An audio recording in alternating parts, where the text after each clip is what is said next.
The third step is really critical to understanding what's going to make this program different from some other programs that you may have seen. The point that we're looking at here with our strength exercises is that we are going to use pairs of exercises. We are going to take exercises that work different muscle groups. We're going to pair those exercises together. We would do a set of front squats, rest for 1:30, go back, do a set of pull-ups, rest for 1:30 seconds, and go back to front squats, back to pull-ups. We would continue with that process until we had done our 4 sets of pull-ups and our 4 sets of front squats. The end result would be that we'll get more work done during any given 20-minute period. We'll also get longer rest between sets. We're going to extend our rest between squat sets to above 3 minutes, which is something that's going to help us to improve our strength much more rapidly.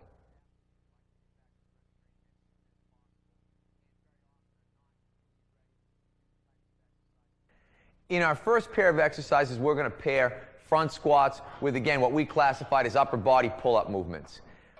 Most of you are probably standing there saying, why front squats, why not back squats? Again, from an injury prevention standpoint, we really feel that front squats are a much better alternative. We're looking at front squat as a much easier exercise on the back, although we're still getting the type of leg development that we need to get. Garnet is doing the same type of exercise, but what we're doing is using a little bit different way to grip the bar. Some people are going to complain about front squats because they feel they don't have the wrist flexibility. By allowing them to use the straps, we're going to eliminate any of the complaining about not being able to get into that clean grip position, not being able to hold the position.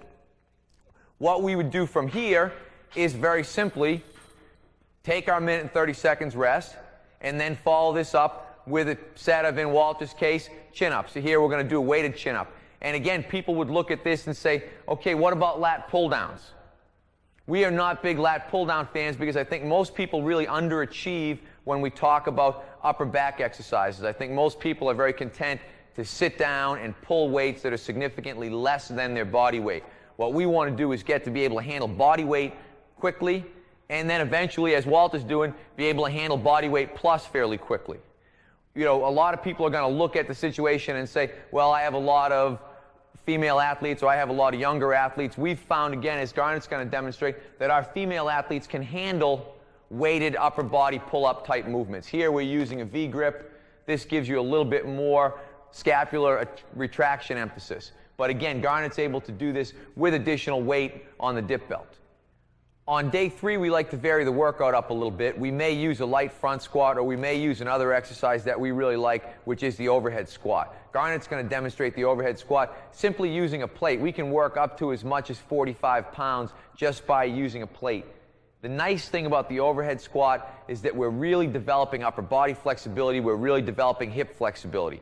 This is a great exercise if you've got athletes that you really feel need to be able to get more flexible. When you progress to the point where you've gone past the plate, then you can go to an overhead squat done with a bar. Walter is going to demonstrate the overhead squat with the bar, and again, you can really see how this tests somebody's flexibility. We really want to emphasize that he's getting his weight back on his heels, that he's getting to a low position, that he keeps that bar back behind his head. In addition, on day 3, what we would do is we would change the types of pulling movements that we're going to do. Instead of just staying with a chin-up or a V-grip chin-up, we would go maybe to a pull-up. Garnet's going to demonstrate pull-ups. The thing you have to think about is chin-up, we've got an underhand grip. Pull-up, we've got an overhand grip. You can, again, even vary the width of the grip, you know, from as little as 6 inches to probably as wide as 24. Walter's going to demonstrate what we would call a sternum chin up. Here what we're trying to do is actually pull the sternum right up to the bar. This is a much more difficult movement because we're asking somebody to go through probably about 30 more degrees of range of motion in order to get the sternum up to the bar.